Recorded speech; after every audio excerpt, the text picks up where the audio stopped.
여러분 안녕하십니까? 시사쇼 이것이 정치다의 윤정호입니다. 더불어민주당의 이재명, 이낙연 대선 경선 후보가 네거티브 중단에 합의를 했습니다.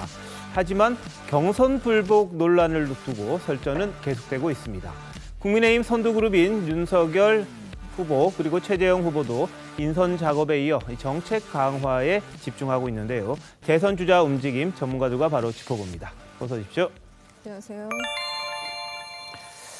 네, 윤석열 후보, 이 정치인으로 본격적인 시험대에 올랐다 이런 분석이 나오고 있습니다.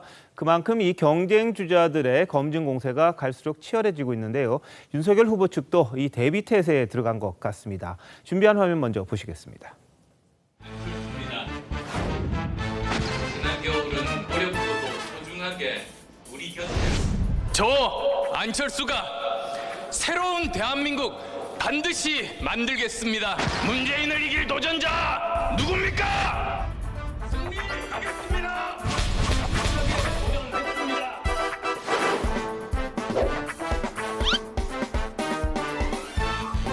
대구가 아닌 다른 지역이었더라면 아마 빌란부터 일어났을 거다 하는 얘기를 할 정도로 저출산 문제는 결국은 페미니즘이라는 것이 너무 정치적으로 악용이 돼가지고 부정식품이다 아니다 이런 걸 정할 때 너무 과도하게 정해놓으면 저소득층에서는 정치인 윤석열이 요즘 연쇄 망언범을 자처하고 있습니다. 1인 1망언 제조기라는 별명에 걸맞듯이 역대급 망언을 갱신하고 있습니다. 실언을 넘어서는 망발이죠. 후쿠시마 발언도 그렇고 부정식품 또 120시간 노동 턱없는 얘기들이죠.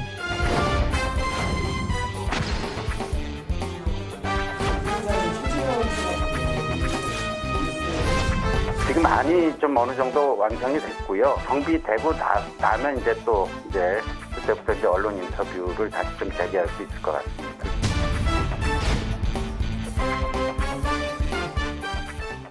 네, 다른 후보들은 뭐 정치를 계속 하시던 분이긴 합니다만 윤석열, 최재형 두 후보는 이제 정치에 입문한 지 얼마 되지 않아서 그런지 모르겠습니다만 말이라는 것에 굉장히 좀 민감하게 반응을 할 수밖에 없는데 그 부분이 좀 부족하다 이런 인식을 하는 것 같습니다. 특히 윤석열 후보 이 설화가 많다 이런 지적이 있었죠. 그래서 윤 후보 같은 경우에는 말을 좀 짧게 해라 지금보다 그런 조언이 많다고 합니다.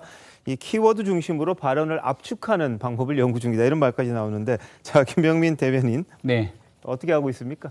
여러 얘기들을 많이 나오고 있는 상황인 것 같은데요. 어제까지 휴가 기간이었습니다. 네. 아무래도 한 며칠 정도의 긴 휴가 기간을 가지다 보니까 그동안 있었던 정치 행보들을 좀 돌아볼 수 있는 시간도 가졌고 네. 많은 국민들 또 윤석열 후보와 가까운 분들께서 여러 조언들도 함께 전해주고 있는 상황입니다. 예. 하지만 이 발언에 관련된 문제들은 윤석열 후보가 그동안 언론의 관심이 좀 집중 조명되는 상황이다 보니 작은 말에 관해서도 너무 침소봉대하는 측면으로 정치적 비판들이 쏟아지는 경우들도 있는데 이런 네거티브에 대해서도 차분하게 대응하고 네. 또 국민들께서 관심 가지고 있는 윤석열 후보가 바꿀 새로운 나라의 비전은 무엇인가 이런 윤석열 후보가 끌고 갈 수 있는 대통령 선거 국면에서의 비전과 정책 등으로 국민들 앞에 더 진정성 있게 선보이는 모습들이 결국 유권자들의 마음을 움직일 거라고 생각하고 있습니다. 네, 뭐 어떻게 할지 이제 궁금하긴 합니다. 그런데 잇따른 설화 논란에 대해서 어떤 반응 보였는지 한번 보시죠. 그걸 좀 왜곡을 자꾸 하는 모양인데요. 제 말을 저하고 정치적으로 반대 쪽에 있는 분들이 마치 제가 120시간씩 일하라 라고 했다는 식으로 이렇게 왜곡해서 한다는 말을 저도 들었습니다만 그건 일고의 가치도 없는 얘기고요. 정치를 제가 처음 시작하다 보니까 검사 시절에는 재판부와 조직 수뇌부 또 같은 팀원 뭐 이런 분들을 설득하는 게 이제 직업이었고 정치는 또 좀 다른데 제가 아마 설명을 좀 자세하게 하다 보니까 예시를 들어가면서 뭐 그런 일들이 좀 오해를 불러일으킨 그런 부분도 있었던 것 같은데 제가 앞으로 그런 점들은 좀 많이 유의를 할 생각입니다.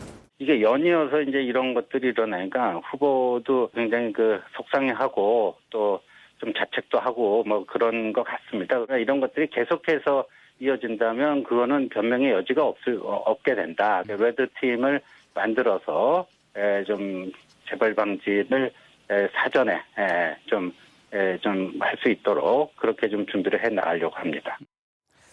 네, 처음에 기세 등등 했는데 어떻게 하다 보니까 정치라는 게 호락하지 않다 이런 걸 좀 느꼈던 거 아닌가 싶습니다. 김영주 의원님, 네. 이 정치 참 어려운가 보죠? 그렇습니다. 이제 정치 종합 예술이라고 하잖아요. 네. 그러니까 실제로 그동안에 만났던 기자도 똑같은 기자라도 사회부 때하고 네. 정치부 때하고 또 생각이 다를 수 있죠. 예. 그러니까 사회부 때 만났던 기자들은 정확한 어떤 뭐 제명이라든지 연유 이런 부분만 했으면 끝나는데 예. 정치 부분은 싸움을 붙이거든요. 네. 똑같은 얘기로 또 편집을 통해서 상대방에게 여러 가지 정치부에 있는 기자들끼리도 하고 과거에도 지금 현재 대선 후보들이 영선 후보들이 많다 보니까 꼭 뭐 예. 국회의원 해서가 아니라 네. 많이 저도 초반에 당했거든요. 실컷 인터뷰를 했는데 마지막에 기자들이 선배 그런데 이거는 어떻습니까 하고 물어보면 앞에 거 하나도 안 나오고 뒤에 부분만 기사화되는 거 많이 예, 당했습니다. 예. 이제 네. 이런 그걸 압축적으로 윤석열 또 최재형 이 두 분이 네. 상당히 지금 당하고 있는 거거든요. 그래서 예. 그것을 어떻게 스트레스로 여기지 않고 내용과 형식, 즉 정치적 내용과 실제적으로 기법적인 측면, 즉 정치는 수사이기 때문에 말하는 예. 법이기 때문에 네네. 내가 이 자리에서는 어떤 얘기를 해야 되고 그 뒤에 나는 어떤 정책과 연결해야 될 거냐 하는 자기 그림을 그리고 현장에 가야 되는데 네. 아직도 그냥 자신감 하나로 간다 그런 느낌이 있다 보니까 그것이 본의 아니게 본인의 의지와 상관없는 네. 싸움 붙이기에 어떤 오도된다든지 왜곡된다고 아마 윤 후보 자체가 섭섭함을 많이 느낄 것 같아요. 예. 섭섭함을 느끼기보다는 어쨌든 압축적인 성장 과정에서 오는 부작용이라고 받아들여야 될 것 같다는 생각이 듭니다. 알겠습니다. 자, 윤 후보와 최 후보 비교한다면 성격이 상당히 좀 반대라고 볼 수 있을 것 같습니다. 윤 후보는 상당히 공격적으로 이야기하는 스타일이면은 최재형 후보는 좀 조근조근 이야기하는 그런 분인데 그래서 최 후보 쪽에서는 좀 더 과감하게 좀 화법을 바꿔야 되는 게 아니냐 이런 이야기가 나오고 있다고 합니다. 자, 송권 본부장님, 두 사람이 좀 스타일이 다르다고 봐야죠. 여러모로 두 사람이 차별이 되죠. 네. 차별되는데 이 말하는 어법도 윤석열 전 총장 같은 경우는 정확히 알지 못하는 그 주제를 좀 길게 해요. 길게 하다 보니까는 좀 맥락과 벗어난 말들이 좀 나온다. 네. 지금까지는 그랬죠. 그래서 예. 지금부터는 이제 그걸 고치겠다고 하는데 그런데 최재형 전 원장은 그 반대로 본인이 정확히 알지 못하면 또 말을 하지 않기 때문에 예. 지난번 그 대선 그 출정식에서도 출마 선언식에서도 한 서너 문제 질문에 대해서 내가 아직 거기에 대해서 공부를 하지 못했다 이렇게 하니 아니 아직 준비도 안 하고 그럼 대선에 출마했느냐 이런 이야기가 나오는 거예요. 네. 그리고 윤석열 전 총장 같은 경우는 그 3월달에 검찰총장직을 그 사퇴하고 나서 여러 사람들을 만났죠. 여러 사람들을 만나고 책도 보고 자료도 읽고 했는데 그것을 바탕으로 이야기를 하다 보니 예. 그 잘못된 정보가 입력이 된 뭐 이런 상황도 있는 것 같아요. 그런데 이 두 사람 모두 특히 윤석열 전 총장 같은 경우는 이 본인이 3월달에 검찰총장직 사퇴하고 그 다음에 6월 29일 날 대권 도전 선언하고 정치 선언하고 그 다음에 7월 30일 국민의힘 입당하고 이렇게 굉장히 빨리 왔는데 너무 짧은 시간에 여러 가지 그 이벤트를 많이 열고 인터뷰도 그 언론사 그 회견도 여러 차례를 하고 그렇게 했기 때문에 지금은 좀 한숨 좀 돌리는 단계가 아닌가. 지금 좀 한숨 돌리면서 네네. 지금까지 했던 것을 좀 복기를 해보고 앞으로 어떻게 경선 아직 시작 안 됐습니다. 예. 경선 8월 말부터 시작돼요. 네. 지금부터 시작이니까 지금 한숨 돌리는 단계다. 그렇게 볼 수가 있겠죠. 알겠습니다. 자, 남영희 위원장님이 제3자 입장에서 두 후보의 뭐 단점이랄까 이런 것들 비교하면 누가 더 문제가 있어 보이십니까? 두 분 다 너무 비슷하시더라고요. 제가 보니까 예. 평생을 대언론 관계에 있어서 갑의 위치에 계셨던 분이라고 해도 과언이 아닐까 싶은데요. 네. 그런 점에 있어서 대중의 언어, 정치적 언어, 뭐 연설 이런 부분에 있어서는 학습이 안 되어 있는 것은 뭐 당연한 거 아니겠습니까? 저는 그 부분에 있어서 두 분 다 굉장히 비슷했다라는 예. 거는 뭐 인정을 하는데 그렇다고 제가 100번 양보를 해도 네. 그 우리 사회 현안들에 대한 문제의식은 잘못된 정보를 가지고 계시거나 아니면 의견이 없거나 뭐 이런 부분에 대해서는 이것은 지금의 이 순간에 공부를 하실 건 아니라는 생각에 네. 굉장히 실망스럽고요. 앞으로도 우리가 좋게 얘기해서 설하지만 예. 1인 뭐 1일 1망원 이것이 계속되지 않을까 하는 좀 두려움이 있습니다. 그런 점에서 스피킹 연습으로만 될 일이 아니다. 예. 그런 생각이 드네요. 알겠습니다. 형식보다 것보다 그 내용 속에도 좀 문제가 있다 이렇게 보고 계신 것 같은데, 자, 배승희 변호사님 어떻게 보셨어요?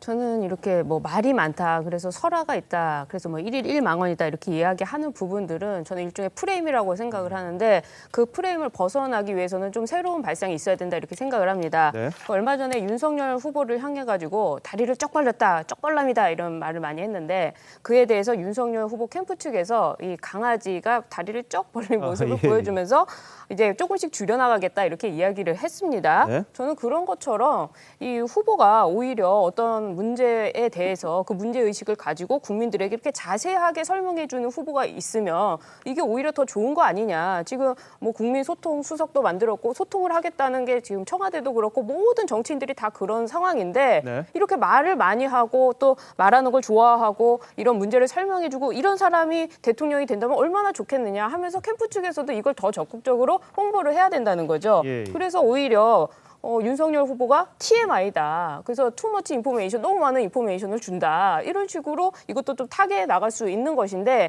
자꾸 이제 정치인들의 문법으로 봐서 이걸 가지고 문제를 삼는 것이 저는 네. 더 오히려 안 좋다고 생각을 하고, 그리고 뭐 스피킹 조언을 받는다 하는데 저는 그거는 오히려 더 만들어진 메이킹 이미지이기 때문에 더 안 좋다고 생각을 해요. 그래서 네. 이런 발상의 전환을 가지고 지금 뭐 인스타그램도 하고 있는데, 그런 식으로 좀 넘어가는 것도, 유연하게 넘어가는 예. 것도 이제 후보가 할 일이다 생각합니다. 네, 윤 후보 측에서는 선거운동 시즌2, 뭐 1이 끝났는지 모르겠습니다만 시즌2라고 이야기를 하네요.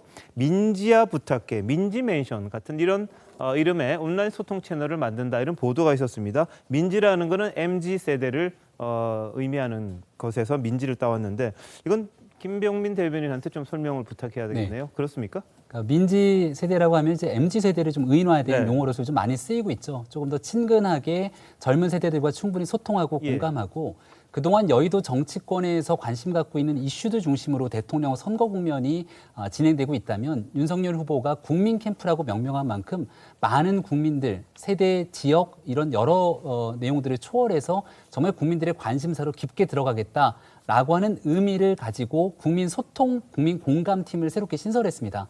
그리고 지금 얘기하고 있는 민지야 부탁해라고 하는 얘기들처럼 이런 캠페인을 통해서 젊은 MZ세대의 관심사들까지 같이 공감하는 여러 가지 기획들을 하고 있는데, 이제 앞으로 이어지게 되는 윤석열 후보의 국민 캠프에서 조금 더 적극적인 소통에 강화하는 모습들을 한번 지켜보실 수 있을 거라고 생각하고 말씀드립니다. 알겠습니다. 지금 그 반려견 활용한 그 네. SNS 굉장히 인기가 있잖아요. 김희성 기자, 이 네. 반려견 활용한 게 뭐 아이디어는 뭐 누가 있고 또 누가 사진을 찍고 그런 게 또 오늘 기사가 좀 났더라고요. 네, 그렇습니다. 뭐 SNS 할까 말까 고민을 했었지만 코로나 시대고 2030의 확장성 노리기 위해서 과감하게 시작을 했습니다. 광고 전문가 유현석 씨가 함께하고 있다고 해요.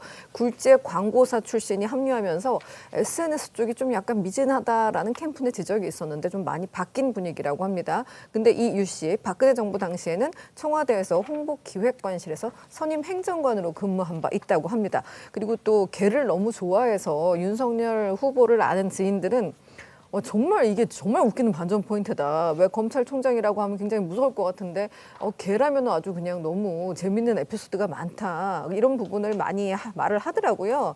그래서 그런 것들을 자연스럽게 소개하고 있다고 네. 알려져 있는데, 예. 근데 부인인 김건희 씨가 운영의 주요한 축을 맡고 있다라는 기사가 나왔습니다. 예. 왜냐하면 저거 속옷을 입고 있는데 이제 침대에서 누군가 찍은 거잖아요. 근데 네. 당연히 부인이 찍은 거 아니냐. 아. 그래서 김 씨가 찍어서 캠프에 보낸 사진들이에요. 근데 멘트가 웃겨요. 어떤 게 있냐면은 한 유기견은 호남선에서 이제 고속터미널에서 발견이 된 거예요. 그러면 걔는 호남 사투리로 말을 하거든요. 네. 그러면서 어떤 개는 또 하수구에서 구했다. 뭐 예. 이런 구체적인 내용은 직접 개를 키우는 브리더가 아니면은 알 수 있는 것들이 아니거든요. 그래서 이게 김건희 씨 아이디어가 반영된 인스타그램 문구도 상당수 있다고 예. 또 확인이 됐어요. 근데 너무 선을 넘는 것 아니냐 해서 최근에는 좀 약간 거부감도 있다라는 그런 반응도 있습니다. 너무 이걸 활용하는 게 아니냐, 이런 취지의 뭐 비판이 좀 있는 것 같습니다. 근데 부인 김건희 씨 대중 앞에는 나타나지 않고 있습니다. 다른 후보들의 부인들은, 뭐 여권 후보들은 호남 지역을 또 가서 이 선거운동에 몰두하고 있고요. 또 최재형 전 감사원장 부인 같은 경우에는 동영상을 통해서 또 뭉클하게 하는 그런 것도 있었는데, 선권본부장님, 신비주의입니까? 아니면 다른 루머 때문에 그런 겁니까? 일단은 그 루머 이런 것을 의식하지 않을 수가 없겠죠. 예. 일단 당분간 뭐 벽화가 등장한 지도 얼마 안 됐고 뭐 이런 식인데 지금은 또 경선이 시작이 되지 않았기 때문에 예. 다른 후보 그 부인들이 아내들이 이렇게 그 일선에 나간다고 해서 같이 할 그 이유는 없는 것이고 네. 김건희 씨 같은 경우는 조금 전에 그 뭐 SNS 그 인스타그램도 하는 것이 네. 김건희 씨가 행사기획 그 전문가예요. 그 코바나 콘텐츠, 예. 행사기획 전문가이기 때문에 거기에서 많은 아이디어가 있을 수도 있고 아마 좀 내조하는 데에서는 일반에 알려지지는 않았지만 네. 어떤 일정을 짜는 데나 아니면 코디를 하는 데나 이런 데는 전문성이 있기 때문에 지금 그 나름대로 내조를 하고 있다고 보고 일정 기간이 되면은 경선 기간이 되면은 이 후보들 부인에 대한 이 관심도 높아지고 언론도 적극적으로 취재를 하게 되죠. 예. 취재를 하게 되고 또 어떤 뭐 일선 그 후보가 직접 가지 못하는 곳, 전국을 다녀야 되는데 후보가 가지 못하는 곳 그런 곳은 또 직접 부인들이 가는 그런 일정이 다 짜이기 때문에 예. 지금은 나타나지 않고 내조를 일단 안에서 하고 있지만 네네. 일정 기간이 되면은 경선에 돌입하면은 아마 본격적인 활동을 시작할 가능성이 높죠. 그것은 그 시점 되면은 오히려 이런 그 논쟁들을 불식시키기 위해서라도 계속 끝까지 이 안에만 있을 수는 없기 때문에 안에만 있으면 오히려 그런 또 다른 뭐 이순들의 뭐 의구심들이 뭐 퍼질 수가 있기 때문에 예. 오히려 그것을 그 의식을 했으라도 전면에 나설 가능성은 있다. 근데 지금은 아니다. 그렇게 보죠. 알겠습니다. 자, 그런데 이 배우 김부선 씨는요, 윤석열 후보의 이 SNS 사진을 따라하는 식으로 일종의 공개 지지를 선언하는 모습을 좀 보였습니다. 지금 보시는 그림인데 윤 후보가 이 누워서 이렇게 찍은 사진들을 패러디하듯이 본인이 찍어서 이 윤 후보의 소신을 믿는다, 뭐 우리 엄마는 처음부터 백수다, 뭐 이런 식의 이 반려견이 이야기하듯이 한 게 이제 윤 후보의 이 인스타그램에서 했던 그런 부분들이거든요. 그걸 또 활용해서 하는데, 자, 이 김병민 대변인, 네. 뭐 도움이 됩니까, 안 됩니까? 저도 SNS에 봤습니다. 아마도 윤석열 후보 처음에 후원 모금 계좌를 열었을 때 하루 만에 후원금 모금이 다 찼는데 예. 그때도 후원금을 보냈다 이렇게 본인의 심경을 올리기도 했고요. 지금 아마 저 SNS 글이 올라오고 나서 휴가 중에 올렸던 반려견과의 모습을 바탕으로 이 범여권 진영에서 일부 비판의 목소리들이 있었습니다. 하지만 여기에 대해서 보란 듯이 나름대로 윤석열 후보를 응원하고 지지하는 듯한 모습을 보여주고 있는 것 같고요.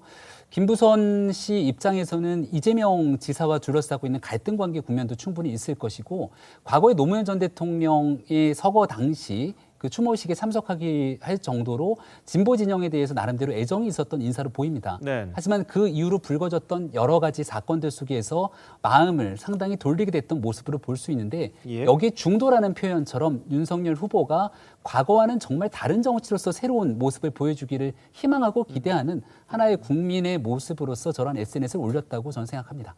자, 남희 대변인, 저 아마 이재명 후보를 겨냥한 것도 아닌가 이렇게도 해석이 됩니다. 어떻게 보십니까? 저는 뭐 그렇게까지 생각은 하지 않았고요. 김부선 배우께서 본인 뭐 생각을 늘 편하게 올리시니까 근데 저는 최근 이제는 또 야권의 대선 주자까지 고치를 하시는구나. 그 영역을 넓히셨구나 하는 생각이 들었고요. 윤석열 후보에 대한 뭐 그 조언들을 하시면서 지지율 걱정을 하시는 것 같은데 네. 지지율이 계속 떨어질 것 같다는 생각이 듭니다. 그것은 다름이 아니라 지평선 효과가 아닐까 싶어서요. 그래서 뭐 김부선 그 배우께서 저렇게 여러 가지로 홍보하시는 것이 예. 그 윤석열 후보에게 도움이 될지 어쩔지는 뭐 앞으로 지지율이 어떻게 되느냐에 따라 달라지지 않을까 싶으네요. 아, 그렇군요.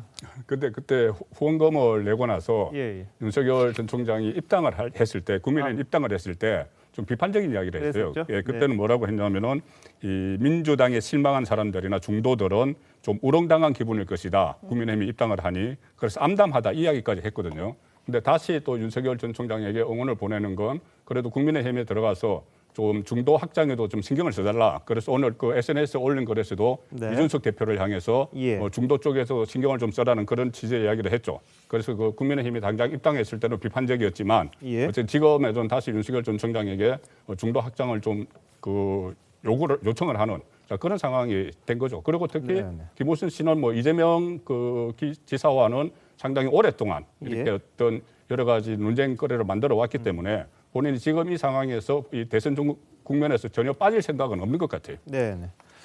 알겠습니다. 자, 그리고요. 윤석열 후보 장모 최 씨의 과거 동업자이자 윤석열 엑스파일을 일부 만들었다고 알려진 분이 있죠. 정모 씨가 오마이뉴스와 인터뷰를 통해서 다시 한번 김건희 씨에 대한 여러 의혹들을 제기했습니다. 근데 다만 줄리라는 의혹이 있었지 않습니까? 뭐 유흥업소에 출입했다 이런 이야기가 있었는데 그 부분에 대해서는 유흥주점 출입설은 사실이라고 말하기는 조심스럽다 이렇게 이야기를 하면서 다만 줄리라는 예명을 쓴 건 부인할 수 없는 사실이다 이렇게 주장을 했습니다. 뭐 증거 있고 증언이 있고 다 녹취돼 있다 이렇게 이야기를 했는데 어떤 인터뷰 내용입니까? 인터뷰가 굉장히 길더라고요. 다 읽어봤습니다. 그런데 확실하게 정리할 수 있는 내용은 제가 정리를 해드리면 이 세 가지입니다. 오마이뉴스와의 인터뷰였는데요. 정대태 씨, 1. 유흥주점 출입설은 사실이라고 말하기에는 조심스럽다. 이거는 한 유튜브 TV 쪽에 확인을 미루는 듯한 모습이었어요. 자신은 사실이라고 말할 수 없다. 이런 뜻이죠. 그리고 두 번째. 줄리라는 예명을 쓴 것은 부인할 수 없는 사실이다. 이렇게 말했어요. 그러니까 줄리라고 이름을 쓴 거예요. 근데 이 관련해서 제보자의 증언이 있다고 하는 겁니다. 녹취 파일이 있다. 그리고 나는 최후의 수단으로 사용하게 될 것이다. 근데 그 녹취가 어떤 내용인지도 밝혔어요. 김건희 씨가 줄리라는 예명을 썼다는 거다. 사람들이 김건희 씨를 줄리라고 해서 이 제보자도 웃겼다고 해요. 왜 자기 이름 놔두고 줄리라는 이름 쓰냐?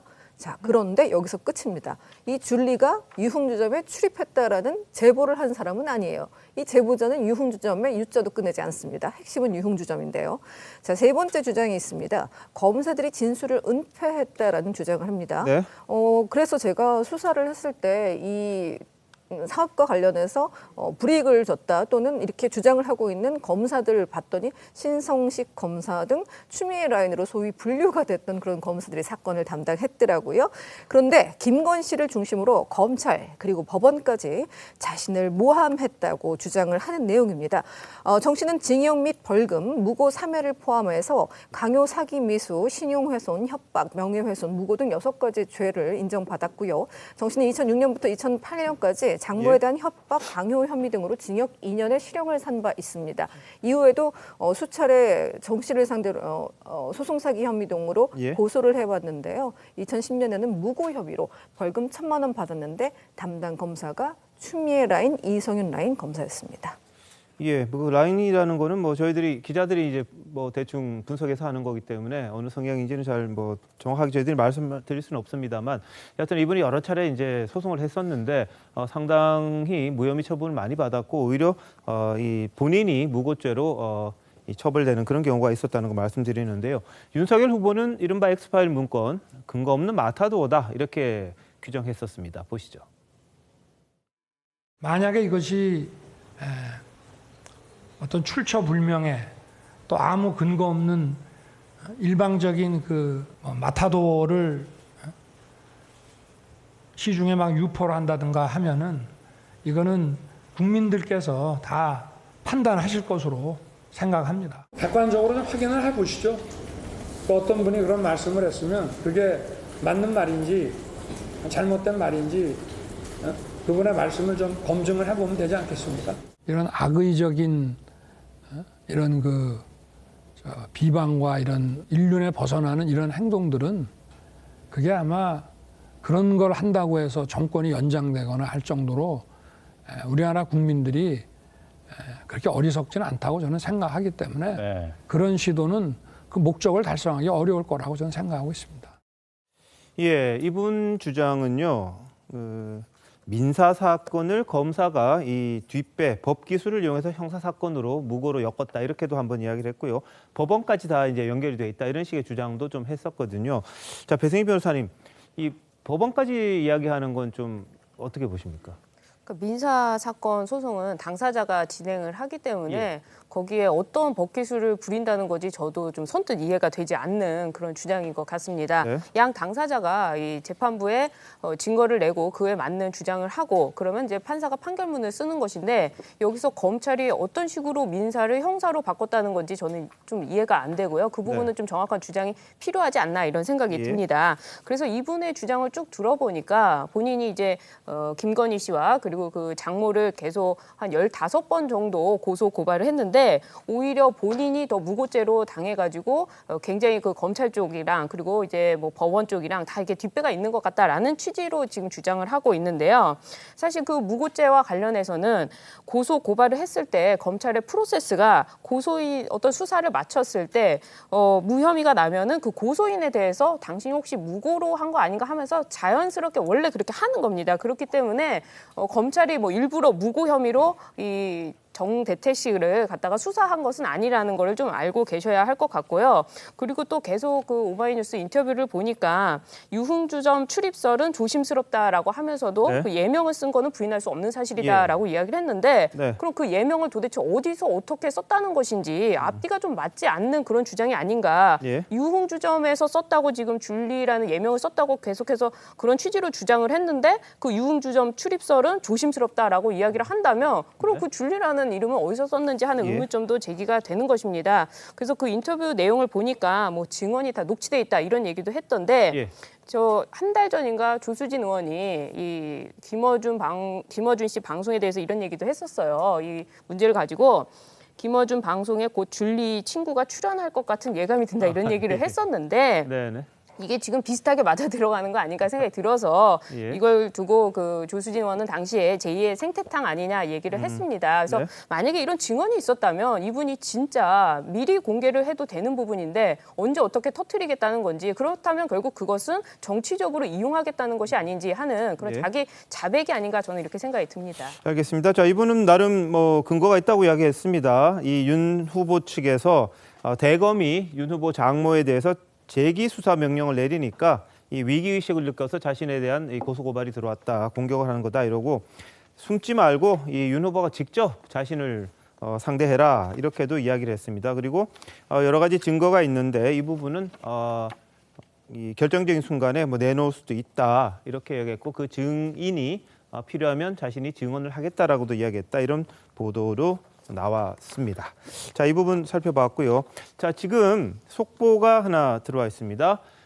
남북 간에 이어지던 통신선이 다시 끊어진 걸로 지금 확인이 됐습니다. 군 통신선이요. 오늘 4시 전기 통화를 해야 되는데 북쪽에서 받지 않은 것 같습니다. 그리고 통일부도 5시에 북한과 통화를 해봤는데 마감 통화를 하지 못했다고 밝혔습니다. 최근에 남북 관계가 좀 더 진전이 되는 것 아니냐 이런 희망이 있었습니다만 한미 연합훈련 굉장히 규모를 줄여서 시작을 했지만 북한은 이것조차 수용하기가 어려운 그런 모습으로 보입니다. 자, 송권 본부장님. 아무래도 이 한미연합훈련 시작하니까 북한이 반응을 보인 걸로 지금 그러니까 오늘 오전까지는 전기 통화를 했거든요. 예. 오전에 한 번, 오후에 한 번 하는데 오전까지는 전기 통화를 했는데 오후에 이 전기 통화를 그 불통이 된 것은 결국 오늘 김여정 노동당 부부장이 이 한미 훈련을 시작한 데 대해서 또 상당히 강한 어조로 그 비판을 했습니다. 비판을 하고 그 비판 성명을 발표하면서 이것은 김정은 국무위원장의 뜻이다 이렇게까지 이야기를 했거든요. 그러니까 상당히 이 남북통신선이 복원이 되면서 문재인 정부에서는 상당히 기대를 했죠. 이것이 좀 더 연결이 돼서 남북 정상회담까지 이어지면은 다시 남북 문제가 좀 활기를 띠고 이런 상황에서 지금 한미 연합 훈련이 미리 예정이 돼 있었는데 그걸 갑자기 또 중단을 그 김여정 부부장이 요구를 했지만은 그것을 중단을 할 수가 없으니 지금 청와대는 일단 뒤로 좀 빠진 상황이에요. 네. 청와대는 빠지고 오히려 민주당 의원들이 70여 명이 예. 그것을 해야 된다고 한미 훈련을 중단해야 된다고 네, 네. 연판장을 돌리고 또 그 과정에서 또 청와대와 국방부가 서로 또 호흡이 맞지 않는 이런 모습까지 보이는 상황에서 일단 한미 훈련이 시작이 됐죠.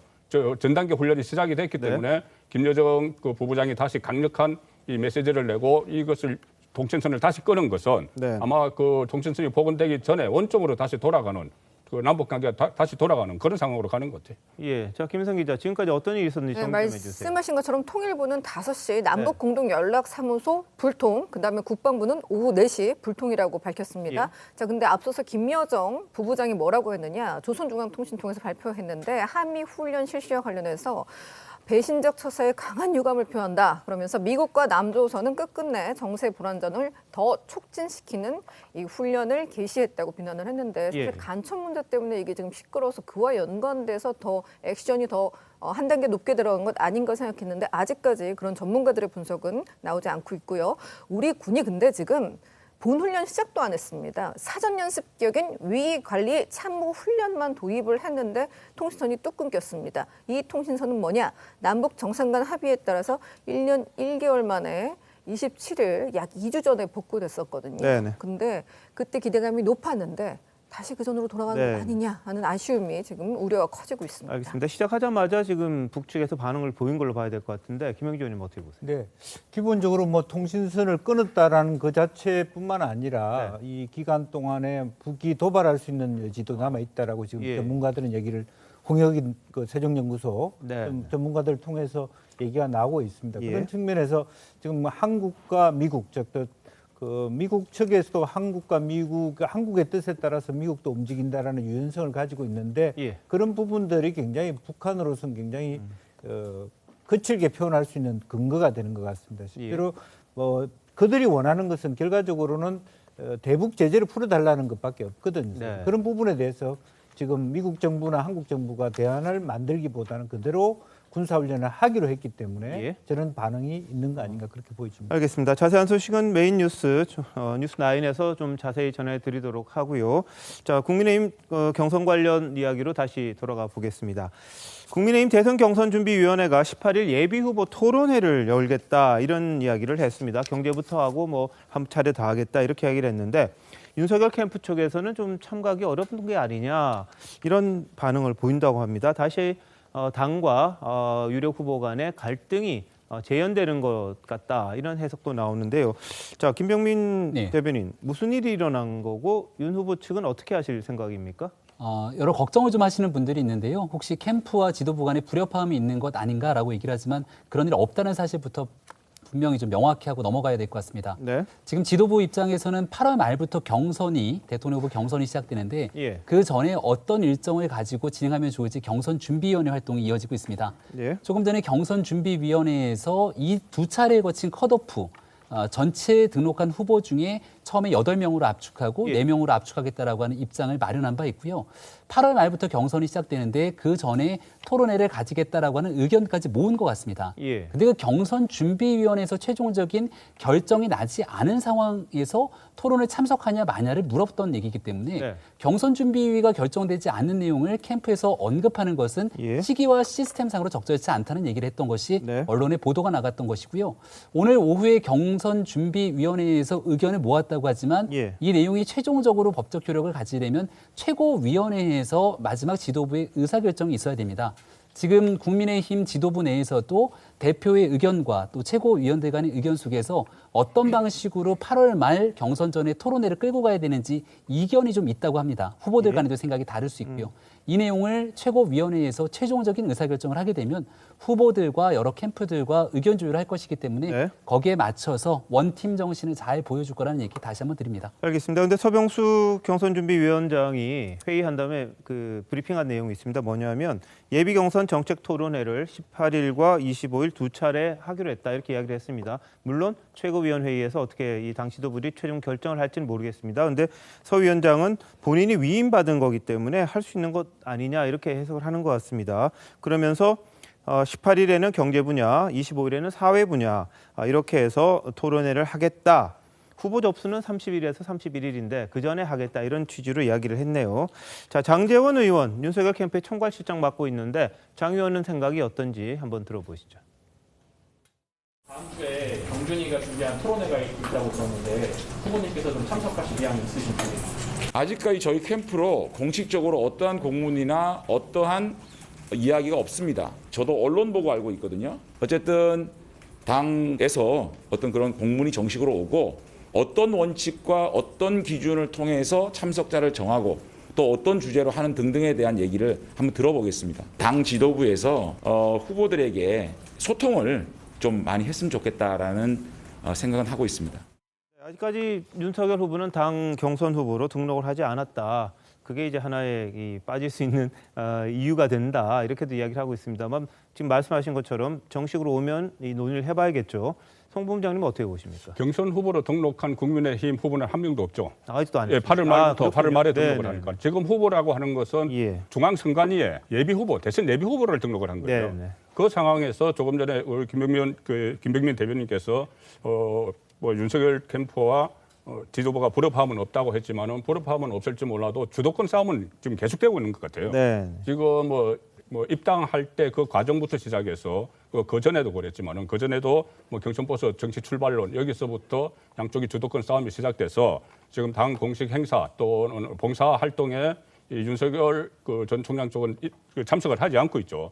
그러니까 이준석 대표 입장에서는 이준석 대표가 이 중심이 돼서 경선 관리를 하겠다. 후보가 정해질 때까지는 이 지도부가 모든 것을 통제를 하겠다. 그래서 주도권을 갖겠다는 이야기고 윤석열 전 총장처럼 지지율 뭐 각종 지지율에서 1위로 많이 나오는 이 유력한 주자 입장에서는 지금 주자 위주로 이 일정도 짜고 해야 되는데 예. 지도부가 하는데 우리가 일일이 갈 수는 없다. 그래서 양쪽이 주도권 싸움을 지금 하는 그런 상황인데 이것이 어느 순간에 8월 말에 경선에 돌입을 하면은 이것이 멈출지 아니면은 또 그 경선이 시작이 되면은 뭐 TV 토론 횟수나 이런 것 가지고 예. 경선 룰이 그때부터 시작되거든요. 네. 그러면은 상당한 또 충돌이 있을 것 같은데 지금 이 충돌은 이 경선준비위원회라는 게 당헌 당규에 없는 조직입니다. 예. 없는 조직이기 때문에 이것은 나중에 그 선거관리위원회가 민주당은 지금 선거관리위원회가 그렇죠. 있죠. 네. 그 경선을 시작을 했으니까 예. 지금 경선준비위원회라는 건 당헌 당규 없는 조직을 이준석 대표가 주도권 확보를 위해서 만든 거예요. 만들어서 본인이 만들어서 그러니까 이 경준위에 대해서 어떤 역할을 한다, 경선 룰을 만든다 이런 것도 지금 전혀 상황이 안 된 상태에서 예. 이 경준위를 출범을 시켜서 이 유력 주자와 당 지도부 중에서도 김재원 그 최고위원 같은 경우는 이 경준위 활동에 대해서 부정적이죠. 예. 그러니까 이준석 대표와 그 1위 주자 윤석열 총장과의 주도권 싸움의 네. 일환으로 오늘 이 일이 일어나고 있는 거예요. 알겠습니다. 자, 민주당은 어떻습니까? 13분이 토론도 했던 걸로 기억이 나거든요. 처음에 예비 주자로 등록을 먼저 했고요. 예. 제가 이 지금 오늘 보도를 보니까 민주당 송영길 대표의 리더십이 정말 뛰어났다라는 생각이 드는데요. 예. 이준석 당대표의 리더십에 그 문제가 좀 있지 않나라는 생각이 듭니다. 네. 경선 열차, 경선 버스를 예. 출발시키면서 그 선거준비위원회를 제대로 어떤 룰에 의해서 어떻게 할 건지 원칙을 먼저 알려주지 않은 상태에서 지금 주자들에게 일정도 얘기하고 있고 토론도 뭐 참여 여부를 묻고 있는 상황 같아서 제가 보기에는 굉장히 좀 어수선한 집안이다 이런 생각이 들고요. 예. 김재원 최고위원의 말을 빌어서 콩가루 집안이 된다 이런 것을 지금 외부로 보여주고 있는데 윤석열 후보도 마찬가지입니다. 이렇게 준비되지 않은 지도부에 대해서 협조를 해야 되는 것이 당연히 된 자세인데 우선 뭐 토론에 불참한다라는 얘기부터 나오는 것은 외부에 있는 저희 같은 시민들이 볼 때에는 예. 토론에 자신이 없나? 뭐 이런 의구심을 들게 하거든요. 네네. 제 당은 아니지만 빨리 잘 수습되길 바랍니다. 오늘이 송영길 대표 취임 100일이기 때문에 쓴소리는 결코 하고 싶지 않은데요.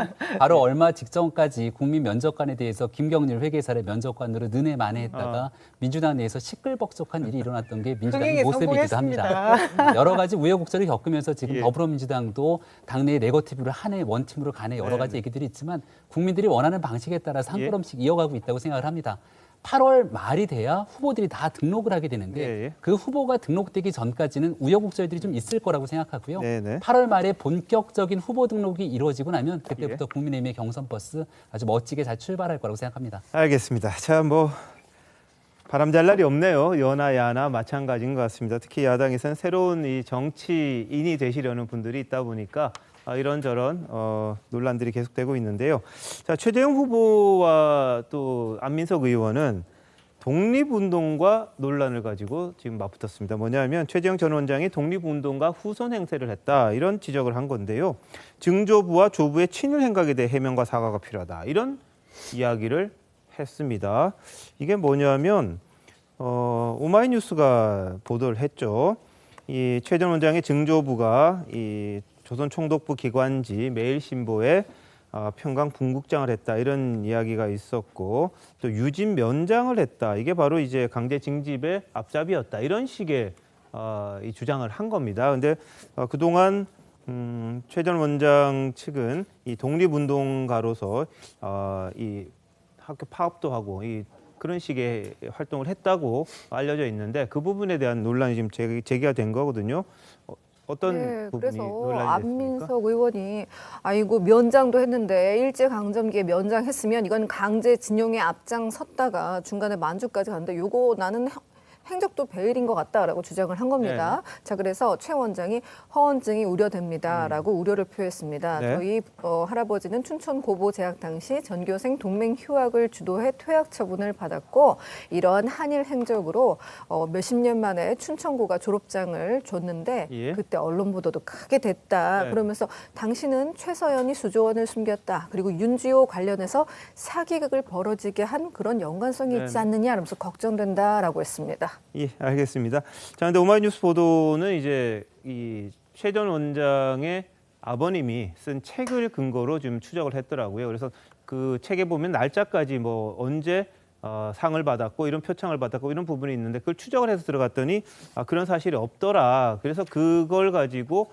이 그 최 전 원장 할아버지의 일제시대 때 했던 독립운동 그런 부분들이 좀 과장된 게 아니냐 그렇게 지금 추적이 들어갔던 그런 부분입니다. 거기에 대해서 이제 안민석 의원을 향해 말씀하신 것처럼 이 허언증, 이 윤지호, 최서원 이 사건을 다시 끄집어냈거든요. 과거 장자연 사건으로 논란이 됐던 배우 윤지호 씨 어떤 일이 있었는지 화면 한번 보시죠. 부모님들이 윤지호 씨의 이 진실을 향한 이 투쟁을 외롭지 않도록 국회의원들이 나서서 잘 지켜드리도록 그렇게 하자는 취지로 여기 저를 위해서 와주신 분들은 더 위에 선 사람들에게서 저를 구원해 주셨다고 저는 생각이 들 정도로 많은 응원과 힘을 얻고 있습니다. 사람으로서 해야 됐기 때문에 해왔던 거고 이유를 찾자면 진실 규명과 명예 회복 그리고 그냥 저 스스로의 삶에서 창피하고 싶지 않아서였어요. 대한민국의 또 다른 희망을 봅니다. 윤지호를 응원하기 위해서 여기 오신 분들은 감사의 마음을 전해드리고요. 당연히 맞고서 해야죠. 제가 없는데. 한국에 언제 오실 생각이세요? 제가 그걸 알려드리면 또 이렇게 오시려고요? 당당하면 들어와서 고소하라고요? 저는 들어가면 해외에 거주한다는 그 이유 하나로 저는 강제적으로 수감할 수밖에 없어요. 저보고 그냥 제 발로 걸어가서 감옥에 가라고요? 아무 이유도 없이. 억울하게요? 제가 왜 그래야 돼요? 네, 캐나다 출국한 이후에 이제 계속 돌아오진 않고 있는데요. 이 명예훼손 후원금 사기 이런 혐의로 이제 고소 고발이 된 상태입니다. 인터폴에 또 이 수배도 돼 있다 이런 이야기도 있었죠. 근데 본인은 캐나다에서 전혀 자기에게 이 뭐 조사를 온다든지 그런 게 없었다 이렇게 주장하고 있는 그런 상황입니다. 자, 그런데 이 최재형 후보 측이 이 안민석 의원에 대한 주장을 반박하는 과정에서 문재인 대통령과 관련된 언급을 했습니다. 그랬더니 이제 청와대가 반응을 보였습니다. 한번 보시죠. 최근 최재형 국민의힘 대선 예비후보 측이 문재인 대통령 부친이 흥남에서 농업 개장을 한 것도 친일파 논란에서 벗어날 수 없다고 언급한 것과 관련하여 심각한 유감을 표합니다. 최 후보 측이 본인의 논란을 해명하면서 대통령을 끌어들인 것은 대선 후보로서 매우 부적절한 처신임을 명심하기 바랍니다. 참고로 대통령의 부친은 1920년생으로 해방 당시 만 24세였습니다. 예, 부친이 만주 해림가에서 조선인 대표가 된 게 친일파에서가 아니다 이렇게 이야기하면서 문 대통령의 이 흥남 농업개장 이야기가 나왔습니다. 그랬더니 이제 청와대가 나이도 언급하고 사실과 다른 부분이다 이런 주장을 하는 걸로 보이거든요. 어떻게 보십니까? 이 문재인 대통령 부친에 대해서는 뭐 여러 가지 이야기들이 있는데 그 북한에 있을 때 공적에 있었다는 이야기도 있었고 그런데 이또 일제시대 때 이렇게 이 농업 개장을 했다 이것도 확인된 사실은 없어요. 그런데 최재형 전 원장 쪽에서 이 이야기를 하면서 논란이 됐는데 이것이 어떻게 됐냐면은 안민석 전 의원이 확실하지 않은 근거로 친일파 논쟁을 일으킨 겁니다. 처음에 뭐냐면은 처음에 오마이뉴스가 어떤 보도를 했냐면은 최재형 그 원장의 조부가 독립유공자라는 그 글을 부친이 어느 잡지에 썼는데 꼬마이뉴스 기자가 조사를 해보니까는 독립유공자는 아니에요. 예, 예. 독립운동을 한 흔적은 있어요. 네. 자, 그래서 그것을 가지고 서로 공방이 오가는 상황에서 그 오마이뉴스 기자가 조부와 정조부의 행적을 한번 조사를 해봤어요. 예. 조사를 하니 일제시대 때 어떤 그 면장도 하고 네네. 또 이런 것이 있어서 예. 이런 것이 있다고만 썼어요. 오마이뉴스 기자는. 그런데 그것을 안민석 그 의원이 그런 일을 했으니 친일파 아니냐 예. 이렇게 이야기가 나온 것이죠. 네네. 그러니까는 최재형 전 원장 쪽에서 아니 그렇게 일제시대 때 그런 간직에 있었던 것이 친일파면은 문재인 대통령의 부친도 일제시대 때 그런 그 농업 개장을 했기 때문에 그러면 그것을 친일파라고 할 수 없는 것 아니냐, 농업 개장을 한 것을. 그러니 우리에게 친일파라고 하는 것은 맞지 않다. 예. 이야기를 해서 청와대가 지금 반박을 하는 것 같습니다. 알겠습니다. 자, 뭐 조부, 중조부까지 올라간다는 거 참 그럴 필요가 있을까 싶기도 하고요. 이 문재인 대통령까지 또 언급한 거 그것도 또 논란이 될 것 같습니다.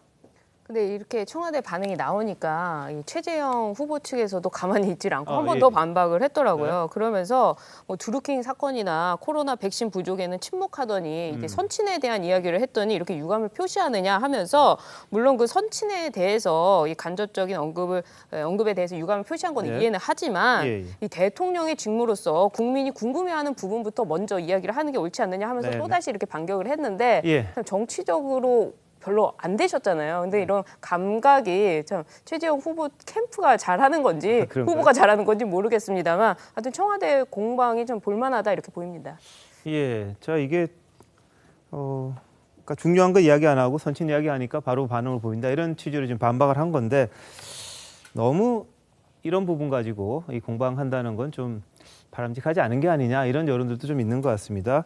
여하튼 최재형 후보와 안민석 의원이 한번 또 맞붙었고요. 그리고 청와대까지 이 가세하는 그런 일이 또 있었습니다. 여당은요, 이 네거티브 중단 선언을 했습니다. 이낙연 후보, 이재명 후보가 선언했고 이낙연 후보 환영한다 이렇게 이야기를 했는데 양측 간 신경전 계속되고 있죠. 특히 이번에는 이낙연 캠프 선거대책위원장인 설훈 의원이 한 언론 인터뷰에서 한 말이 논란이 됐습니다. 바로 경선 불복 논란입니다. 경선 불복론인데 양측 캠프 반응 먼저 들어보시죠. 불안감을 조성하려고 하는 거죠. 7월 말 8월 초가 되면 골든크로스가 일어날 것이다라는 기대를 상당히 가졌고요. 그동안 정책이나 비전을 제시하기보다는 네거티브의 유혹에서 벗어나지 못했던 것 같아요. 그런데도 불구하고 사실 제대로 먹히지 못했고 진심이 아닌 발언으로 아마 마지막 흔들기 하시는 것 아닌가. 원팀 정신 훼손 뭐 이런 여러 가지 네거티브성 내용으로 확대해서 공격하고 있는 양상을 보이고 있거든요. 이 후보께서 이미 네거티브 공방을 전면 중단하겠다라고 선언한 마당에 또 그런 네거티브성을 제시하는 것은 저는 옳지 않다. 네. 자, 김두관 후보도 이제 경선 불복 논란에 가세했습니다. 노무현 후보 사퇴를 주장하던 후단협이 생각난다. 이런 이야기를 했어요. 설 의원에 대해서 선제적인 조치가 필요하다. 이렇게 이야기를 했는데, 자, 김영주 의원님, 이거 어떻게 보십니까? 글쎄요, 이제 지금 결과적으로는 뭐 후보들 간에 후보들 본인들은 자중을 하는데 네. 팀들이 정말 민주당이 1위, 2위 하는 후보들 팀이다 보니까 구성원들이 굉장히 커졌습니다. 네. 이제 그렇다 보니까 실제적으로 다양한 사람 스피커들이 이렇게 말을 하기 시작하고 그런 의미에서 상당히 후보 스스로도 이렇게 자중하거나 정리되기 어려운 수준으로 얘기를 계속 여진이 남아있다 그렇게 봐야 될 것 같고요. 네. 그것은 실제로 그런 그 과정 자체가 자기네들한테 이익이 된다고 생각하거든요. 그리고 1위나 2위를 굳히게 하겠다는 것으로 밖에는 받아들이지 않고 이제 그러다 보니까 사실은 안일하게 새로운 비전보다는 상호한 네거티브 이런 식으로만 이어지는 그런 것이 이제 국민들에게도 크게 좋게 보이지는 지점은 아니다 그렇게 보이집니다. 예, 자, 설훈 의원이 뭐라고 이야기했는지 좀 알고 있어야 이 부분이 정말 경선 불복인지 아닌지 그 판단이 될 것 같은데 이렇게 이야기를 했습니다. 시사저널 인터뷰입니다. 본선에서 원팀 이룰 수 있을까 걱정한다 이런 질문을 했더니 설훈 의원이 이렇게 이야기했어요. 과거 선거에서도 다 치고받고 했다. 지난 대선 때는 더 심했다. 노무현 대통령 때도 그랬다. 결국은 원팀이 됐다. 이번엔 경우가 조금 다를 수는 있다. 만일 이재명 후보가 본선 후보가 된다면 장담이 안 된다. 이 후보의 여러 논란들을 정말 마음으로 받아들일 수 있을지 아슬아슬한 느낌이다. 이렇게 이야기했습니다. 이걸 가지고 이재명 후보 측에서는 경선 불복이다. 하려는 거 아니냐 이런 주장을 하는 거고요. 이낙연 후보 측에서는 적격성에 의문 품는 사람이 많다는 거지 이게 무슨 경선 불복이냐, 경선 불복 얘기가 어딨냐 이렇게 이야기를 했고 서른 의원은 거짓 프레임을 중단하라 또 이렇게 이 주장을 했습니다. 자, 남영희 대변인 어떻게 보시는 겁니까? 일단 민주당 내 1위, 2위 주자 간의 경선이 아주 치열하다 이렇게 봐주시면 될 것 같고요. 우선 이재명 후보가 일요일 오전에 성명서를 발표했습니다. 기자회견을 자처해서 네거티브를 중단하겠다라는 말씀을 했습니다. 그 네. 이후에는 그 기자회는 많은 지지자들과 당원들이 우려 섞인 목소리들로 걱정들을 많이 하셨어요. 예. 이렇게 가면 더 이상 더 네거티브가 심해지면 우리가 원팀으로 갈 때 상처를 회복하기 굉장히 힘들지 않겠느냐. 이제 좀 그만해달라는 요구에 응답을 하신 거였거든요. 예. 한 것이었고 그러고 났는데 이제 선대위원장이죠. 이낙연 후보 측에 그 인터뷰 과정에서 장담할 수 없다 이런 표현을 하셨는데요. 저는 이 관점에 있어서 김두관 후보가 이번에 말씀해주신 그 노무현 대통령 때 후단협이 생각난다라고 하신 말씀이 중간자적인 입장인 것 같습니다. 네. 그래서 이 부분은 네거티브와는 별도로 당에서 의원 단위나 또 그 선거관리위원회 단위에서 좀 중요하게 바라보고 있는 것이고 그런 사안으로 저도 이것은 굉장히 중요하게 봐야 될 것이 네. 계속해서 원팀을 강조해도 모자랄 판인데 이런 발언이 계속해서 되는 것은 좀 부적합하고요. 또 하나는 지금 이런 논란에 잠재울 수 있는 키는 딱 하나 있다고 저는 생각합니다. 이낙연 후보께서 뭐 그런 일 전혀 사실 없고 경선에 우리는 뭐 어쨌든 결과에 승복하고 원팀이 될 것이다. 이 말씀 한마디만 딱 해주시면 정리가 될 것 같습니다.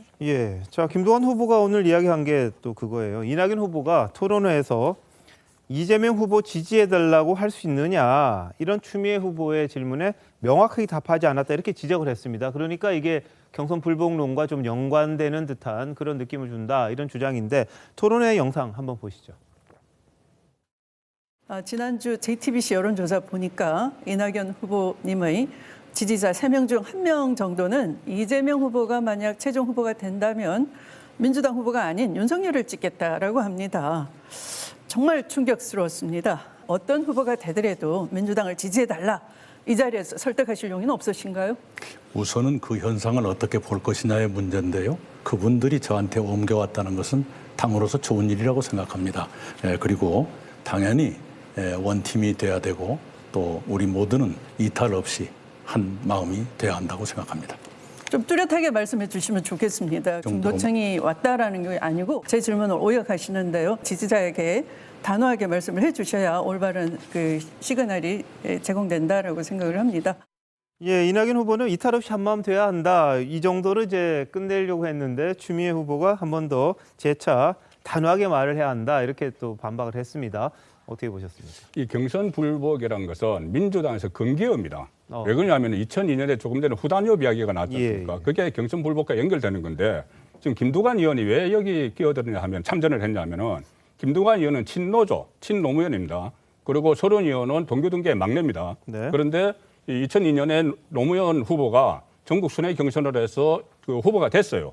후보가 됐는데 그 이후에 지방선거와 그 보궐선거에서 지면서 지지율이 떨어졌습니다. 노무현 후보가 지지율이 떨어지니 그때 또 정동영 그 후보가 국민통합21을 만들어서 새로 부상을 하고 있었어요. 예. 그러니 그때 동교동계를 중심으로 해서 동교동계는 원래 경선에서 그 노무현이 아닌 이인재를 밀었거든요. 네. 그러니까 노무현이 됐으니 그 후보 됐는데 지지율이 떨어지고 정몽준이라는 대안이 나오니 후보 단일화 협의회라는 걸 만들었습니다. 동교동계를 중심으로. 예. 그러니까 이거 경선 불복이죠. 그건 경선 불복이에요. 결국은.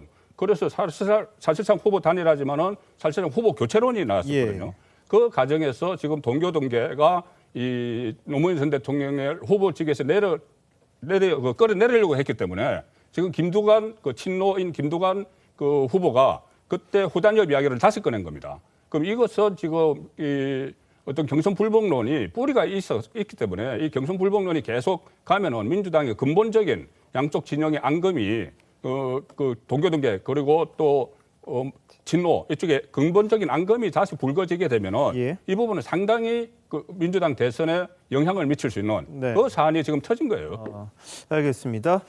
자, 그래서 그런지 모르겠습니다만 양측에서는 이게 앙금이 남을 거 아니냐 이런 우려를 합니다. 송영길 대표도 경선 불복로는 아주 경계해야 할 문제다 이런 지적을 했고요.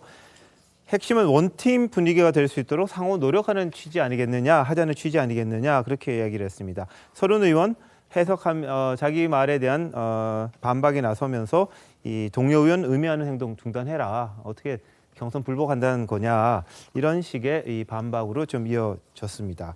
이런 가운데 자칭 이재명 후보 지지자라고 하는 사람이 이낙연 캠프에서 정무실장을 맡고 있는 윤영찬 의원에게 협박 메일을 보냈습니다. 그런데 이 협박 이메일이 상당히 좀 좀 걱정스러울 정도의 이 여직원에 대한 것도 있고요, 가족에 대한 것도 있고 막 이렇습니다. 그래서 이 부분을 놓고 지금 상당히 윤 의원 측에서는 바로 수사를 했으면 좋겠다, 빨리 고발을 하고 그렇게 이야기를 했습니다. 근데 이재명 후보 측에서도 이거 빨리 좀 시시비비 가려달라 이런 주장을 했거든요. 김영주 의원님 이건 어떻게 보십니까? 사실은 뭐 말은 그렇지만 이재명 후보의 지지자다라는 것을 확인하기는 쉽지 않습니다. 네. 그래서 음해일 수도 있고 또 서로 간에 서로 불편함을 가질 수 있기 때문에 오히려 정말 객관적으로 고발할 것은 고발하고 또 이재명 후보가 이것을 다 책임지기에도 영역이 벗어나 있어요. 그래서 각 그 후보들이 지금이라도 자기 지지자들이 좀 더 상대 후보에 대해서 자중할 것을 또 요청을 하면서 이렇게 법적인 어떤 그 검도를 넘어서는 부분은 단호하게 대처하는 그런 것이 필요할 거라고 보여집니다. 자, 남희 대변인, 이재명 후보 측에서도 당연히 이 문제는 심각하게 보시는 거죠? 네, 저도 그 이메일을 윤영찬 의원께서 본인 페이스북에 공개를 하셨더라고요. 저도 그 내용을 보면서 한 명의 시민의 입장에서도 굉장히 그 경악을 금치 못할 만한 내용이었습니다. 거기 들어가 있는 문구 하나하나가 굉장히 위협적이고 협박성에 가까운 그런 메일이었는데요. 이것은 저는 지금 아무리 선거 국면이든 아니든 그것을 떠나서 저희가 그 시민들이 기본적으로 갖춰야 될 시민성이라는 게 있지 않습니까? 그 테두리 범주를 넘어선 것이다. 저는 그렇게 판단하고요. 이것은 경찰에서 저희가 이제 고소 고발한 상태에서 빠르게 조사해 주시기를 바라고요. 명명백백하게 밝혀져야 될 문제고요. 누구를 지지하는 것이 무엇이 흠이 되고 문제가 되겠습니까? 이런 문제가 될 만한 일을 하는 지지자는 저희가 볼 때는 지지자라고 볼 수가 없거든요.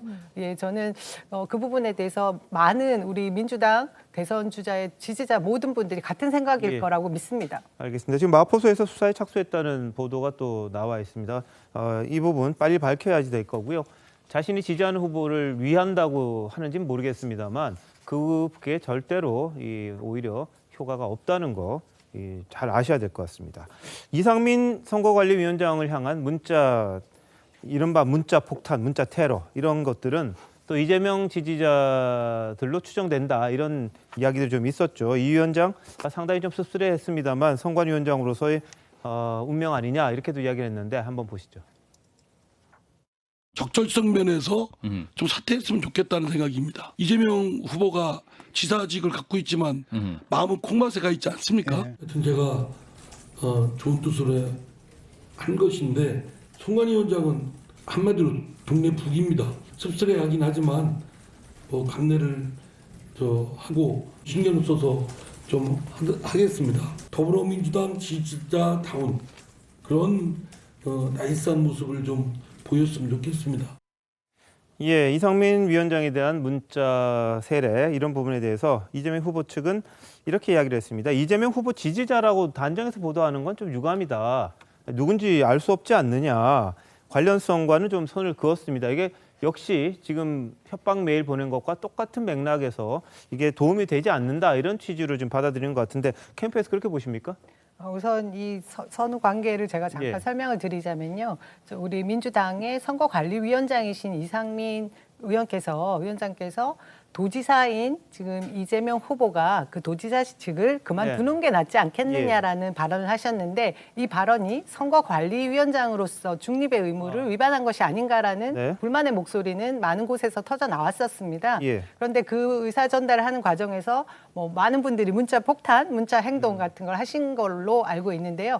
이것이 언론에 드러난 것 중에 가장 심각하게 보도됐던 내용 중에 장애인을 비하하거나 막말 이상의 그런 망언들이 있었는데요. 그 댓글을 다신 분이 이재명 지지자라고 특정하고 단정지어서 보도가 됐던 거예요. 예. 그래서 반론 보도도 있었습니다. 그 아이디를 추적해서 가보니 어디에도 이재명 후보의 지지자였던 흔적이 없더라. 혹자는 뭐 박근혜 후보를 동의하고 지지했던 분이 있더라, 뭐 이런 얘기도 있더라고요. 그런 보도도 있었습니다. 그렇기 때문에 이 지점에 있어서 이재명 자칭 이재명 지지자라고 할 수는 있을지언정 단정해서 저렇게 했다라는 건 문제가 되는 것이고요. 저는 저 지지자들의 항의 문자도 과격한 것은 굉장히 문제가 되지만 이상민 선거관리위원장께서 도지사직 사퇴를 말씀하신 부분은 선거관리위원장으로서의 그 중립의 의무는 위반하신 게 아닌가 그런 의견을 가지고 있습니다. 예. 아니 저는 뭐 선거관리위원장이면은 도지사직 사퇴 정도는 권유를 할 수는 있다고 봐요. 예. 왜 그러냐면 지금 도지사 찬스라는 이야기가 경선 안에서 나오고 또 실제로 긴급재난지원금도 그 88%인데 경기도만 이제 100% 주겠다. 그게 도지사 후보가 아니면 할 수 없는 거 아니냐. 그런 말이 나오기 때문에 뭐 강제적으로 뭐 사퇴하라는 것도 아니고 권유 정도는 할 수 있는 거고. 그 조금 전에 말씀하신 거는 이상민 위원장에 대해서 한 사람을 지금 말씀을 하신 거예요. 아이디를 추적해보고. 이것은 이상민 위원장이 장애가 조금 있는데 거기에서 비교해서 아주 악성기 그 댓글을 담겨 있어요. 악성 그 SNS 올린 거. 그것을 지금 이야기하시는 거고 다른 문자 폭탄은 실제로 이재명 지사 지지자들이 했을 가능성이 높죠. 이 단체로 들어온 거는. 그래서 뭐 그전에 뭐 송가혁이라고 있었잖아요. 손가락 혁명군. 그 2017년 때도 친문 네티즌들과 그렇게 설전을 벌이고 SNS에서 설전을 벌였는데 지금도 만약에 이렇게 하면 상대 진영뿐이 아니고 선거관리위원장에게까지 이런 이 문자 폭탄을 보낸다면은 이것은 뭐 선거를 혼탁하게 하는 거죠. 네, 알겠습니다. 뭐 도지사 찬스 부분에 있어서는 이 지사가 뭐 독단적으로 한다는 게 아니라 다른 지자체장들의 의견을 같이 받아서 한다는 취지로 이야기를 했던 부분이 있는데, 자, 이건 또 우리 시청자 여러분들이 또 판단하실 부분 같습니다. 이게 도지사로서 계속 가는 게 맞는 건지 아니면 원희영 지사처럼 도지사를 그만두고 경선에 참여하는 게 맞는 건지 그 부분에 대한 평가는 또 있을 거라고 생각이 듭니다. 자, 다음 이슈 넘어갑니다. 도쿄올림픽 끝났습니다. 이 배구, 여자 배구 정말 대단했죠. 끊임없이 이 승부를 또 이기기 위해서 노력하는 모습들에 우리가 참 감동을 많이 받았습니다. 특히 김연경 선수, 뭐 세계적인 스타죠. 그런데 이 공항에서 대통령에 대해서 이제 감사 인사 좀 하는 게 어떠냐, 뭐 이런 식의 사회자의 말들이 나오면서 좀 논란이 되고 있습니다. 영상 보시겠습니다. 포상금이 역대 최고로 준비되어 있는 거 아시죠? 네네. 금액도 알고 계시나요? 대충 알고 있습니다. 대충. 얼마? 네? 얼마라고? 6억 아니에요? 6억과 함께 또 대한체육회에서도 아마 격려금이 많이 나갈 겁니다. 여기에 대해서 감사한 말씀 하나 부탁드립니다. 모두 전부 감사하다는 말씀 드리고 싶습니다. 여자 배구 선수들의 활약상에 대해서 문재인 대통령께서 우리 여자 선수들 이름을 하나하나 호명을 하시면서 격려를 해주셨고, 특히 또 김연경 선수에 대해서 따로 또 우리 국민들께 감명을 준 거에 대해서 격려를 해주셨거든요. 그거에 대해서 답변 주셨나요? 제가요? 네.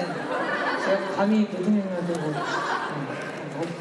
그냥 뭐 너무 그냥 감사한 것 같고, 그렇게 봐주시는 것만으로도 사실 저희 한 게 그렇게 큰 게 없는 것 같은데 또 그렇게 또 좋은 얘기들을 많이 해주셔서 너무 감사하고, 앞으로가 더 기대되니까 앞으로도 더 많은 기대와 관심을 가져주셨으면 좋겠습니다. 거기에 대한 답변으로 한번 인사 말씀 답변 한번 드려주시죠. 뭔 답변이요? 대통령님께. 아니 했잖아요 지금. 네. 한 번 더. 감사하다고. 감사합니다. 그렇죠. 네. 예, 배구협회 게시판이 원래 뭐 이렇게 댓글이 많이 안 달리는데 오늘 엄청난 글들이 달렸더라고요. 왜 이렇게 질문을 저런 식으로 하냐, 그렇게 생색내고 싶냐, 이런 글들이 올라왔는데 배 변호사님 어떻게 보셨어요?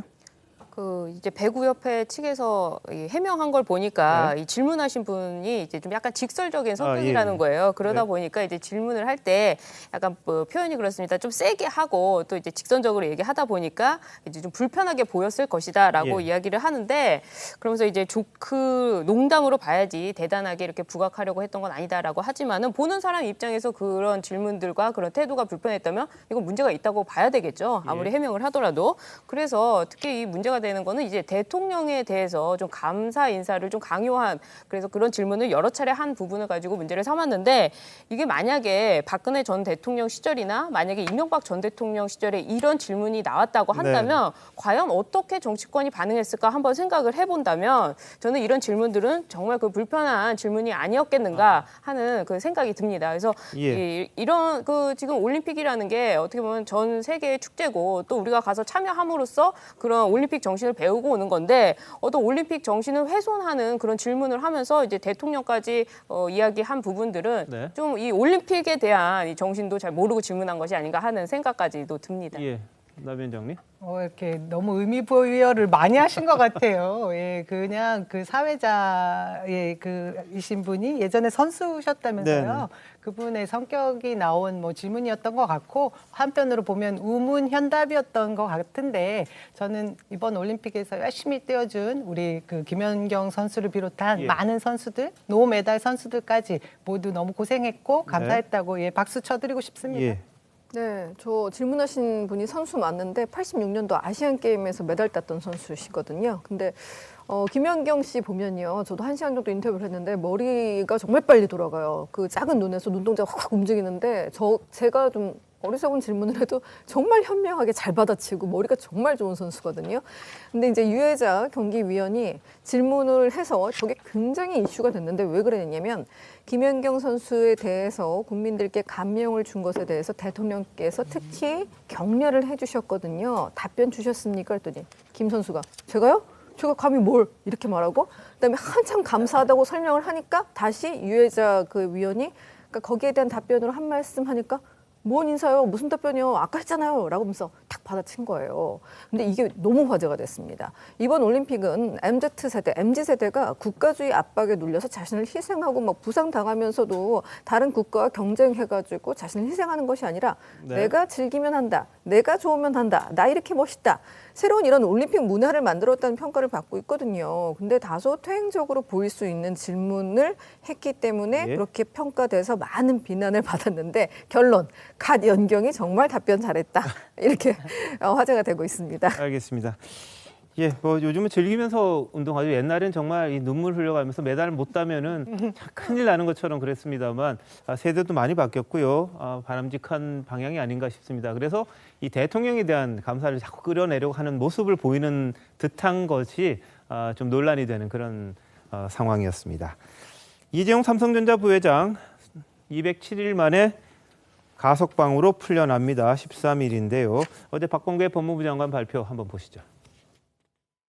이번 가석방에는 코로나19 장기화로 인한 국가적 경제 상황과 글로벌 경제 환경에 대한 고려 차원에서 이재용 삼성전자 부회장이 대상에 포함되었습니다. 이재용 삼성전자 부회장에 대한 가석방은 사회의 감정, 수용생활 태도 등 다양한 요인들을 종합적으로 고려하여 결정된 것으로 알고 있습니다. 가석방 심사 기준에는 그 경제 효과나 외부 요인은 좀 적용이 안 되는 게 사실인데 총수라서 이게 좀 불공정하다라는 그런 논란이 또 있을 수도 있죠. 저는 가석방 심사위원회의 심의 결과를 존중해서 허가를 한 겁니다.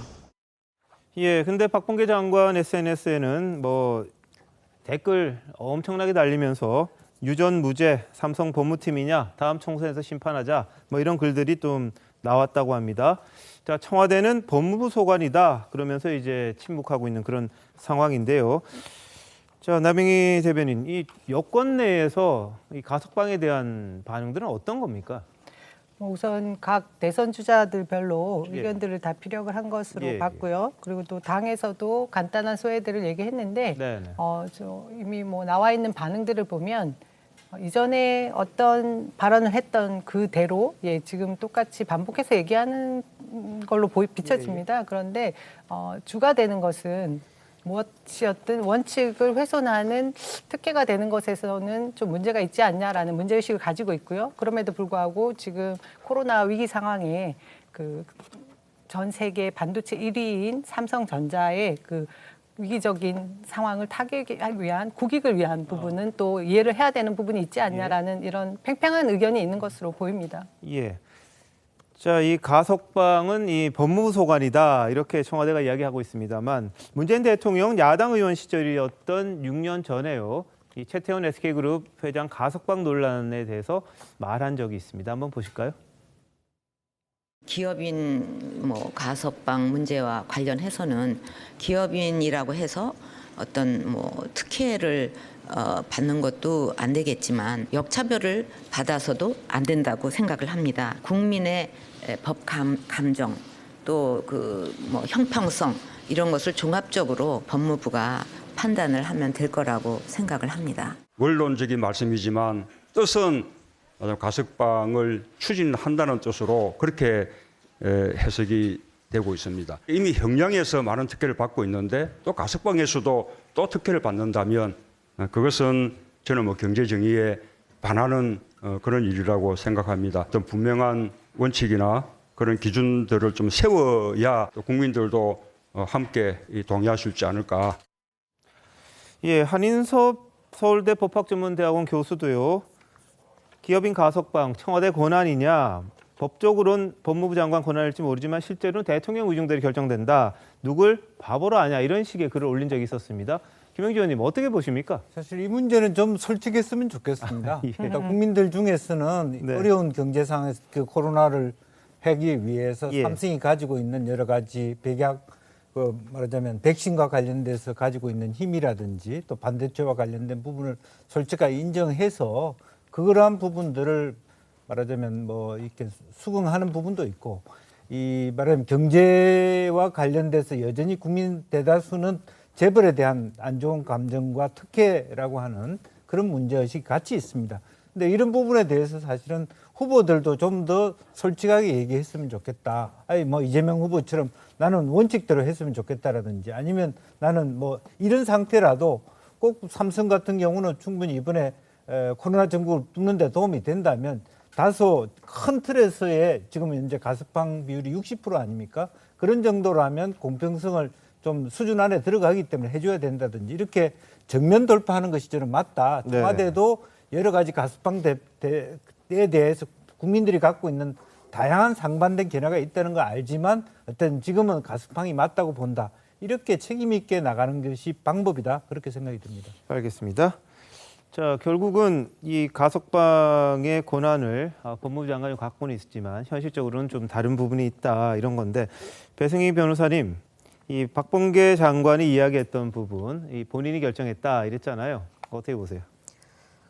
많은 분들이 안 믿지 않으실까 하는 생각도 하면서 또 그 말 그대로 또 믿어줘야 되는 이렇게 또 생각이 듭니다. 근데 두 가지 점을 지적하고 싶어요. 일단 첫 번째는 어제 그 법무부 장관이 이야기를 하면서 구구절절 설명을 굉장히 많이 했어요. 그러니까 가석방이 정말 그 요건대로 한다면은 별다른 설명을 할 필요가 없는 겁니다. 이재용 부회장에 대해서 가석방 요건이 됐기 때문에 그냥 가석방을 해주는 것이다 하면 끝날 문제를 글로벌 경제 환경에 대한 고려 차원 그리고 국가적 경제 상황 그리고 사회 감정, 그러니까 여론까지도 다 고려를 했다는 것인데 왜 그런 거를 다른 사람과 비교해서 이런 세 가지 점을 더 덧붙여서 고려를 했는가? 그런 부분들은 분명히 원칙에 좀 벗어난다는 것이고 네. 또 이후에 법무부가 또 설명까지 다 했어요. 그러면서 우리나라 교정시설의 수용률은 110%다. 이런 나라가 없다라고 하면서 100%로 맞추는 노력을 하겠다라고 했는데 만약에 이 논리라면은 그 추미애 장관 시절에 동부구치소에서 그런 감염 사태가 났을 때 그때는 왜 가만히 있다가